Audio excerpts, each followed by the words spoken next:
یہ اللہ تبارک و تعالیٰ نے خود قرآن مجید کے اندر بیان فرمایا۔ اس لیے آج جو دنیا کے اندر مسلمانوں کے ساتھ ظلم و ستم ہوتے ہیں، کہیں مسلمانوں کو ٹرین میں مار دیا جاتا ہے، کبھی دنگے ہوتے ہیں، کبھی فسادات ہوتے ہیں، کبھی کچھ ہوتا ہے، کبھی کچھ ہوتا ہے، ان تمام چیزوں کا واحد مقصد کیا ہے؟ صرف ایک ہے۔ وہ مقصد کیا ہے؟ اللہ کے نور کو بجھا دینا، اللہ رب العالمین کے پیغام کو، قرآن کی تعلیمات کو، اسلام کو دنیا سے ختم کر دینا۔ اور اس لیے اللہ تبارک و تعالیٰ نے سورہ بقرہ کے اندر فرمایا وَلَن تَرْضَ عَنكَ الْيَهُودَ وَالنَّصَارَىٰ حَتَّىٰ تَتَّبِعَ مِلَّتَهُمْ۔ اللہ نے کہا کہ یہ دنیا والے چاہے یہود ہوں، چاہے عیسائی ہوں، چاہے مشرکین ہوں، چاہے کفار ہوں، کوئی بھی ہو، یہ تم سے اس وقت تک راضی نہیں ہوں گے جب تک تم ان کے دین کو نہ مان لو۔ یہ ہمارے اوپر ظلم و ستم کرنا کب چھوڑیں گے؟ قرآن کہتا ہے، اللہ رب العالمین کہتا ہے کہ جب تم ان کے جیسا بن جاؤ گے، اپنے دین کو چھوڑ کے، توحید کو چھوڑ کے شرک کو اپنا لو گے اور اپنا اسلامی تمدن، اسلامی کلچر اور اسلامی تہذیب کو چھوڑ کر کے تم ان کے جیسا کلچر اپنا لو گے، ان کے جیسا تمہارے معاملات ہونے لگ جائیں گے، تو پھر تمہارے اوپر ظلم و ستم نہیں کیا جائے گا، یہ تم سے راضی ہو جائیں گے۔ جب اپنے دین کو چھوڑو گے جب یہ راضی ہوں گے، ورنہ یہ راضی نہیں ہوں گے۔ اب مسئلہ یہاں یہ رہا کہ اب مسلمان، ہم سب توحید والے ہیں، مسلمان ہیں، ہمارے دلوں میں ایمان کی ذرہ برابر بھی اگر چنگاری ہے تو وہ شخص اسلام سے نہیں ہٹے گا، یہ ناممکن ہے۔ البتہ یہ ہو سکتا ہے، ممکن نہیں، مشکل ضرور ہے کہ غیر مسلمین اسلام میں آ جائیں۔ اگر ہم کوشش کریں، ہم محنت کریں، دعوت کے کام کو جیسے کرنا چاہیے ویسے کریں، ممکن ہے وہ ہماری تعلیمات سے متاثر ہو، ہمارے نزدیک آئیں اور ہمارے اسلام کو اپنا لیں۔ لیکن ایک مسلمان اپنے دین کو، اپنے ایمان کا سودا کر لے، کفر میں چلا جائے، اگر ایمان کی ذرہ برابر بھی چنگاری اور ایمان کا ذرہ برابر بھی اگر حصہ ہوگا دل میں، تو وہ شخص اسلام کو قطعی کسی صورت نہیں چھوڑ سکتا، یہ ناممکن ہے۔ اب ایسی صورت میں ہمارے اور آپ کے اوپر کیا ذمہ داریاں ہیں؟ ہمیں اور آپ کو کرنا کیا ہے؟ ہمارے اوپر چند ذمہ داریاں ہیں کہ ہم اگر آپ یہ کام کریں گے تو ہم اور آپ ان پریشانیوں سے بچ سکتے ہیں۔ اللہ تبارک و تعالیٰ نے قرآن مجید کے اندر فرمایا ہے، پہلی ذمہ داری جو ہے وہ ہے دین کو سیکھنا اور دوسروں کو دین سکھانا۔ یہ ایک اہم ذمہ داری ہے۔ اللہ تبارک و تعالیٰ نے قرآن مجید سورہ توبہ کے اندر فرمایا فَلَوْلَا نَفَرَ مِن كُلِّ فِرْقَةٍ مِّنْهُمْ طَائِفَةٌ لِيَتَفَقَّهُوا فِي الدِّينِ وَلِيُنذِرُوا قَوْمَهُمْ۔ اللہ رب العالمین نے کہا کہ تم میں ایک جماعت ایسی ہونی چاہیے تھی جو دین کو سیکھتی اور اپنی قوم کو دین سکھاتی۔ اور اللہ تبارک و تعالیٰ نے سورہ آل عمران کے اندر فرمایا كُنتُمْ خَيْرَ أُمَّةٍ أُخْرِجَتْ لِلنَّاسِ تَأْمُرُونَ بِالْمَعْرُوفِ وَتَنْهَوْنَ عَنِ الْمُنكَرِ۔ اللہ نے کہا تمہارا واحد مقصد یہ ہے کہ تم دنیا والوں کو صحیح راستہ بتاؤ اور غلط راستے سے روکو۔ یہ مسلمانوں کی ذمہ داری اللہ رب العالمین نے بتائی کہ تمہارا کام یہ ہے کہ دنیا والوں کو صحیح راستہ بتانا اور غلط راستے سے دنیا والوں کو روکنا اور بچانا، بھلائی کا حکم دینا، برائی سے روکنا۔ تمہارا ایمان اللہ پر ہے اور آخرت کے دن کے اوپر ہے۔ اسی طریقے سے اللہ رب العالمین نے سورہ آل عمران میں ایک جگہ فرمایا وَلْتَكُن مِّنكُمْ أُمَّةٌ يَدْعُونَ إِلَى الْخَيْرِ يَأْمُرُونَ بِالْمَعْرُوفِ وَيَنْهَوْنَ عَنِ الْمُنكَرِ أُولَٰئِكَ هُمُ الْمُفْلِحُونَ۔ اللہ نے کہا کہ تم میں ایک جماعت ایسی ہونی چاہیے جو لوگوں کو نیک کام کی طرف بلائے اور برے کام سے روکے۔ ایک جماعت ایسی تم میں ہونی چاہیے۔ اور اللہ رب العالمین نے فرمایا أُولَٰئِكَ هُمُ الْمُفْلِحُونَ، یہی لوگ کامیاب ہوں گے۔ تو آپ دیکھیں کہ یہ جو ظلم و ستم کا ایک نہ ختم ہونے والا سلسلہ ہے اور جو اسلامو فوبیا دنیا کے اندر ہے، اسلام سے دشمنی، مسلمانوں سے دشمنی، اسلامی شاعر سے دشمنی، اس کا ایک علاج کیا ہے؟ علاج یہ ہے کہ ہم دین کو سیکھیں اور دوسروں تک دین کی تبلیغ کریں، دین کی تعلیمات کو دوسروں تک پہنچائیں۔ یہ پہلا کام ہمیں اور آپ کو اس دور میں کرنے کی ضرورت ہے۔ دوسرا کام جو ہے کہ جو کچھ ہم دین سیکھ لیں اس دین کے اوپر خود عمل کریں، اپنے اوپر اس دین کو نافذ کریں، اپنے گھر والوں کے اوپر اس دین کو نافذ کریں۔ ہم جس معاشرے جس سوسائٹی میں رہتے ہیں اس معاشرے میں اس دین کو نافذ کرنے کی کوشش کریں، اپنی جماعتوں تنظیموں کے اوپر اس دین کو نافذ کرنے اور لاگو کرنے کی کوشش کریں، اور اس کے لیے ایک صالح قیادت کی ضرورت ہے، ایک بہترین لیڈرشپ کا ہونا ضروری ہے۔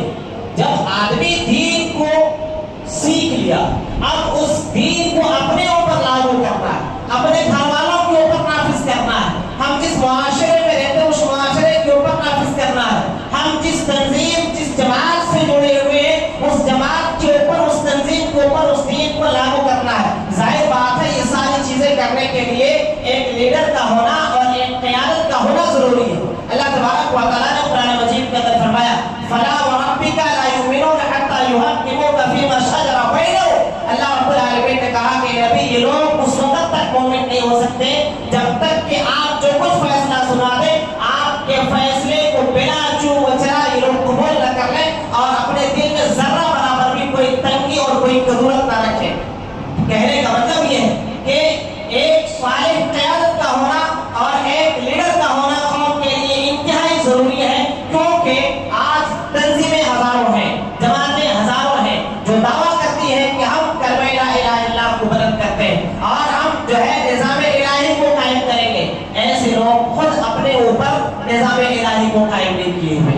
اب ظاہر بات ہے جو آدمی دین اسلام کو خود اپنے اوپر نافذ نہیں کر سکتا، اپنے گھر والوں کے اوپر نافذ نہیں کر سکتا، اپنے معاشرے کے اوپر نہیں نافذ کر سکتا، جو تنظیم دین اسلام کو اپنے تنظیم اور اپنی جماعت کے اوپر نافذ نہیں کر سکتی، تو ظاہر بات ہے وہ دنیا کے اندر اسلام کے قانون کو نافذ کرے، اس سے بڑا بھدا اور بیہودہ مذاق کچھ اور نہیں ہو سکتا۔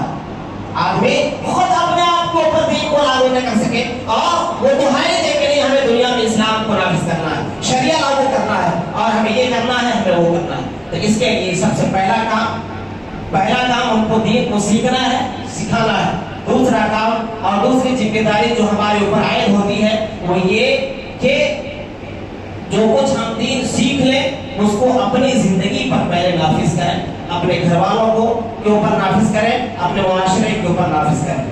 اس کے بعد ایک تیسری ذمہ داری اور تیسرا کام جو ہے وہ یہ کہ دین کی حفاظت کرنا، دین کی حفاظت کرنا، دین کی نصرت کرنا، دین کی آبیاری کرنا۔ اس کے لیے ہماری اور آپ کی محنت ہونی چاہیے، اس کے لیے ہماری اور آپ کی کوشش ہونی چاہیے۔ اللہ تبارک و تعالیٰ نے سورہ انفال کے اندر قرآن مجید کے فرمایا وَأَعِدُّوا لَهُم مَّا اسْتَطَعْتُم مِّن قُوَّةٍ وَمِن رِّبَاطِ الْخَيْلِ تُرْهِبُونَ بِهِ عَدُوَّ اللَّهِ وَعَدُوَّكُمْ۔ اللہ رب العالمین نے کہا کہ دشمن سے مقابلہ کرنے کے لیے تمہارے اندر اتنی طاقت اور قوت کی تیاری کرنی چاہیے جس سے دشمن تمہارا دشمن اور اللہ کا دشمن ڈرے۔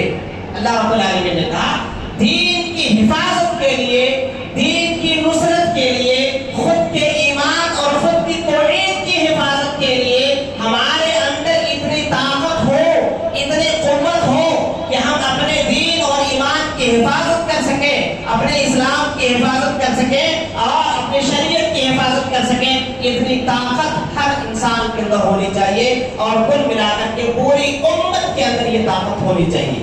اب موجودہ زمانے میں اگر آپ غور کریں گے تو اسلام کو سب سے زیادہ بدنام یا اسلاموفوبیا سب سے زیادہ جہاں سے پھیلتا ہے وہ کون سی جگہ ہے؟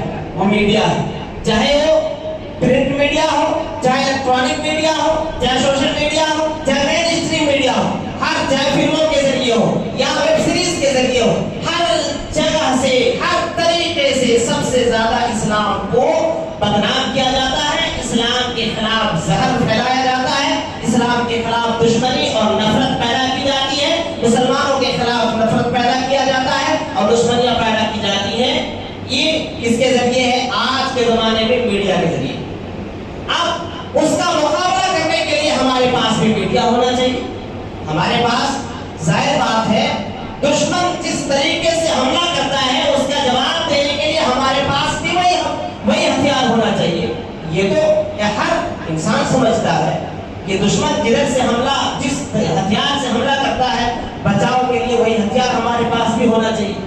تو جس طریقے سے آج اسلام کو میڈیا کے ذریعے اور مسلمانوں کے خلاف زہر پھیلایا جاتا ہے اور پھیلایا گیا ہے، آپ دیکھیں مسلمانوں کے خلاف نفرت اور اسلاموفوبیا جس کو کہتے ہیں، اس کو دنیا میں عام کرنے کے لیے ہم جس معاشرے میں رہتے ہیں، جس ملک میں رہتے ہیں، اس ملک میں اس کو عام کرنے کے لیے اسلاموفوبیا کس طریقے سے پھیلایا گیا ہے میڈیا کے ذریعے، ہم سب اچھی طریقے سے اس کو جانتے ہیں۔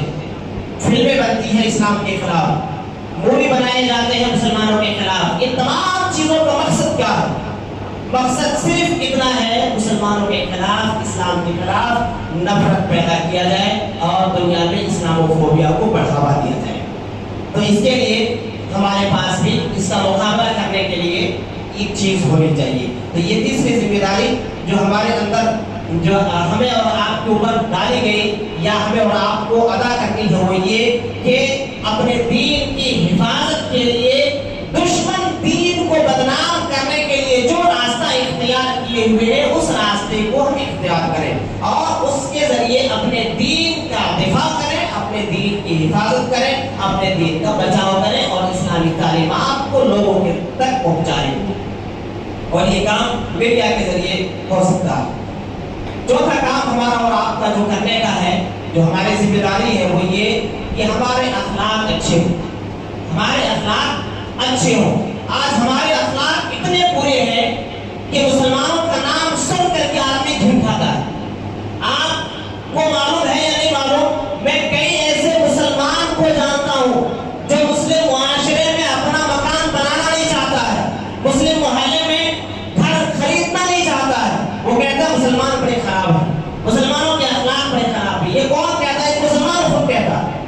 تو ہمارے اخلاق آج بڑے خراب ہیں، ہمارے اخلاق اچھے ہونے چاہیے۔ اخلاق سے دنیا بہت متاثر ہوتی ہے۔ اللہ کے نبی صلی اللہ علیہ وسلم جب ہجرت کر کے مکہ سے مدینہ گئے تو یہودی ایمان لائے۔ ان یہودیوں میں سے ایک یہودی جو تھا ایمان لایا، عبداللہ بن سلام، یہودیوں کے بہت بڑے عالم۔ وہ کہتے ہیں کہ جب میں نے اللہ کے نبی صلی اللہ علیہ وسلم کو چہرے کو دیکھا تو میں نے یہ یقین کر لیا کہ یہ چہرہ کسی جھوٹے کا نہیں ہو سکتا۔ اس کے بعد وہ کہتے ہیں کہ جب میں اللہ کے نبی صلی اللہ علیہ وسلم کے دربار میں پہنچا، آپ کی خدمت میں پہنچا، تو اللہ کے نبی صلی اللہ علیہ وسلم اپنی جماعت کو، صحابہ کو جس چیز کی تعلیم دے رہے تھے وہ حسن اخلاق کی تعلیم تھی۔ اللہ کے نبی فرما رہے تھے، یا ایھا الناس افشوا السلام واطعموا الطعام وصلوا الارحام وصلوا باللیل والناس نیام تدخلوا الجنۃ بسلام۔ کہتے ہیں اللہ کے نبی یہ بتا رہے تھے کہ لوگوں سلام کو عام کرو، بھوکوں کو کھانا کھلاؤ، رشتہ داریوں کو جوڑو ملاؤ، یہ تعلیمات اللہ کے نبی دے رہے تھے۔ کہتے ہیں کہ میں یہ بات سن کے اتنا متاثر ہوا کہ اسی مجلس میں اسی وقت اللہ کے نبی صلی اللہ علیہ وسلم کے ہاتھ میں بیعت کر لیا اور میں اسلام لیا ہے، مسلمان ہو گیا۔ تو اخلاق سے متاثر ہوتی ہے دنیا، کیونکہ دنیا والے یا دنیا ہمیں قرآن کو کھول کے نہیں پڑھتی، قرآن تعلیمات کو نہیں پڑھتی، ہمیں اور آپ کو دیکھتی ہے۔ ایک غیر مسلم کو آپ قرآن دیں گے بھی نہیں، اگر دیں گے بھی تو آج کا دور ایسا ہو گیا ہے، اتنا زہر دلوں میں بھر دیا گیا ہے، دماغ میں بھر دیا گیا ہے کہ وہ آپ کے قرآن کو پھینک دے گا، وہ پڑھے گا نہیں۔ ایسی صورت میں ہمیں اور آپ کو پڑھے گا، ہمارے کردار کو پڑھے گا، ہمارے اخلاق کو پڑھے گا، ہماری عادتوں کو پڑھے گا، ہمارے معاملات کو پڑھے گا، ہمارے لین دین کو پڑھے گا کہ ہمارے لین دین کیسے ہیں، ہمارے معاملات کیسے ہیں، ہمارے اخلاق کیسے ہیں، ہماری عادتیں کیسی ہیں۔ ان چیزوں کے ذریعے ہم اسلام کو ریپرزینٹ کرتے ہیں، اسلام کو دنیا کے سامنے پیش کرتے ہیں۔ تو ہمارے اخلاق اچھے ہونے چاہیے، ہمارے کردار اچھے ہونے چاہیے۔ اور اس طریقے سے اللہ کے نبی صلی اللہ علیہ وسلم کے اخلاق کتنے پیارے تھے یہ بتانے کی ضرورت نہیں ہے۔ ایک واقعہ ہے کہ عمیر بن وہب ایک مشرک مکہ سے مدینہ، اللہ کے مختصر میں سنا رہا ہوں، مکہ سے مدینہ اللہ کے نبی صلی اللہ علیہ وسلم کو قتل کرنے کے لیے اپنی تلوار میں زہر لگا کر کے مدینہ پہنچا اور سیدھے مسجد نبوی میں داخل ہو کر کے اللہ کے نبی صلی اللہ علیہ وسلم تک پہنچا۔ حضرت عمر فاروق رضی اللہ عنہ نے جب دیکھا تو کہا کہ یہ دشمن جو آیا ہوا ہے ضرور کسی غلط ارادے سے آیا ہوا ہے۔ اس کا بیٹا جنگ بدر میں قیدی بنا ہوا تھا اور مدینہ کی طرف قید تھا۔ اللہ کے نبی صلی اللہ علیہ وسلم کے پاس پہنچا، حضرت عمر فاروق رضی اللہ عنہ نے پکڑ لی اس کی گردن اور بٹھایا۔ اللہ کے نبی نے کہا کہ اوپر چھوڑ دو. پوچھا کہ تم کیوں آئے ہو؟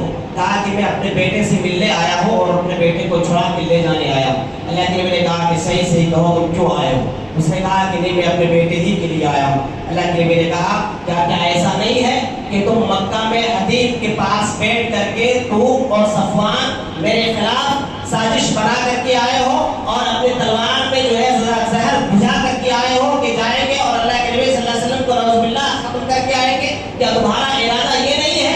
اس نے کہا کہ اللہ کے نبی میرا ارادہ بالکل یہی ہے. آپ کو کیسے پتا چلا؟ اللہ کے نبی صلی اللہ علیہ وسلم نے کہا کہ اللہ رب العالمین نے بتایا.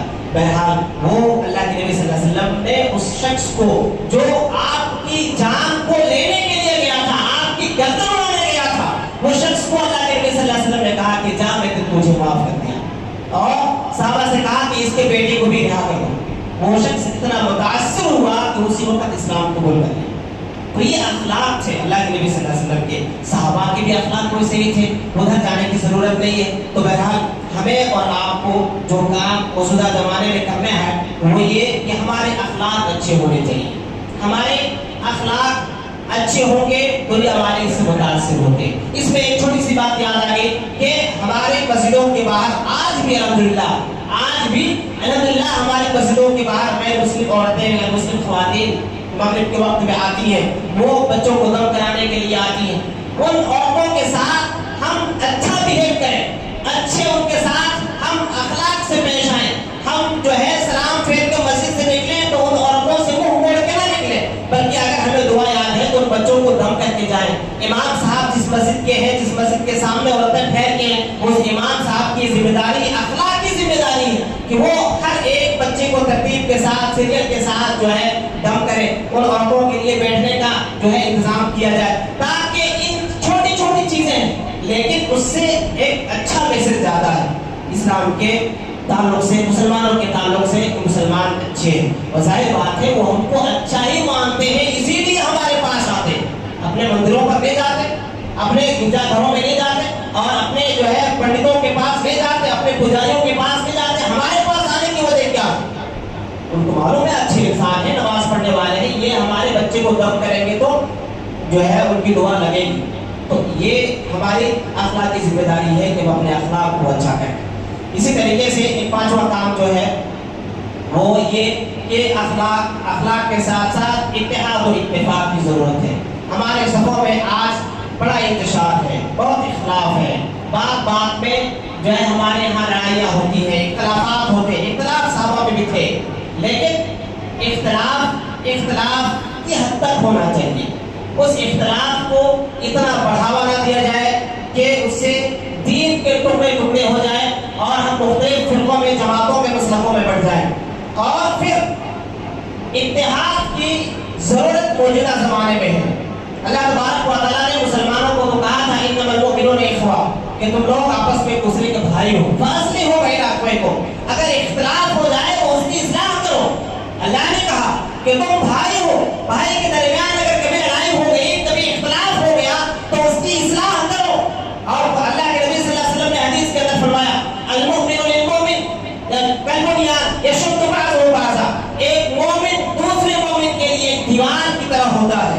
یہ دیوار کا ایک حصہ دوسرے حصے کو مضبوط کرتا ہے. بالکل ایک مومن دوسرے مومن کو ایسے ہی مضبوط کرنے والا ہونا چاہیے. تو موجودہ زمانے میں اس کی سخت ضرورت ہے, لیکن یہ ضرورت پوری کب ہوگی؟ اس کے لیے ایک شرط ہے.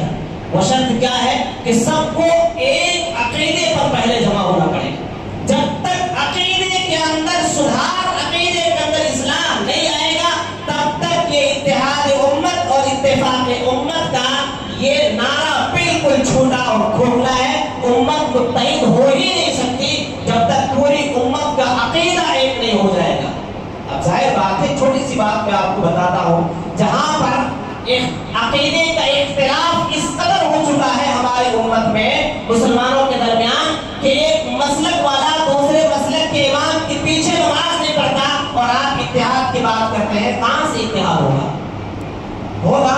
نہیں ہوگا. یہ ہوا میں جو ہے تیر مارنے والی باتیں, ہمارا جو ہے خام خیالی ہے, خیالی پلاو ہے, اس کی حقیقت کچھ بھی نہیں ہے. تو اتحاد صفوں میں, مسلمانوں میں, امت کے اندر اس وقت قائم ہوگا جب ہمارا عقیدہ ایک ہو جائے گا, جب ہم نے عقیدے کے اندر اصلاح کریں گے اور توحید کو سمجھیں گے. توحید کو جب ہم سمجھ لیں گے، شرک کو چھوڑ دیں گے، جب ہماری صفوں میں اتحاد یقیناً خود بخود پیدا ہو جائے. پھر اتحاد پروگرام جیسے اور تنظیمیں بنانے کی ضرورت ہی نہیں پڑے گی.